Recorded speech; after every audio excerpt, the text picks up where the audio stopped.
அஸ்ஸலாமு அலைக்கும் சொந்தங்களே, எல்லாரும் எப்படி இருக்கீங்க? கேரமல் ஆல்மண்ட் கீர் செய்வோமா? முதல்ல பாலை காய்ச்சிக்கோங்க. நான் இன்றைக்கி 2 கப் பால் எடுத்திருக்கேன். அதை நல்லா காய்ச்சிட்டு அதை ஆற வச்சுருங்க. அப்புறம் ஒரு பேன் எடுத்துக்கோங்க. அந்த பேனில் 1 ஸ்பூன் கீ சேர்த்துக்கோங்க.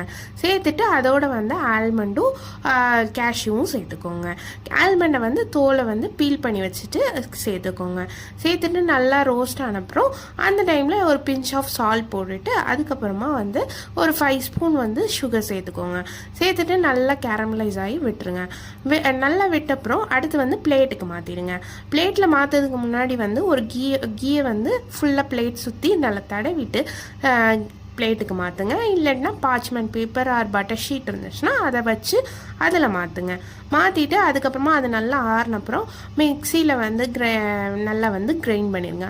அந்த ஆற வச்ச பாலை கொஞ்சம் கொஞ்சமாக சேர்த்து நல்லா பேஸ்ட் அளவுக்கு நல்லா கிரைண்ட் பண்ணிடுங்க. கிரைண்ட் பண்ணிவிட்டு திருப்பி ஒரு பேன் எடுத்து அதில் அந்த கிரைண்ட் பண்ண அந்த பேஸ்ட் இருக்கும்ல அதையும் அப்புறம் ஆற வச்ச பால் எல்லாத்தையும் ஒன்றா ஊற்றி நல்லா கட்டி விடாமல் நல்லா மிக்ஸ் பண்ணிக்கோங்க.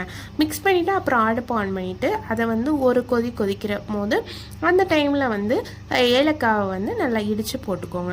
இடித்து போட்டுட்டு சர்வ் பண்ணிங்கன்னா ரொம்ப ரிச்சான ரொம்ப டேஸ்டான வெறும் 5 நிமிஷத்தில் இந்த கீரை நீங்கள் ரெடி பண்ணிடலாம்.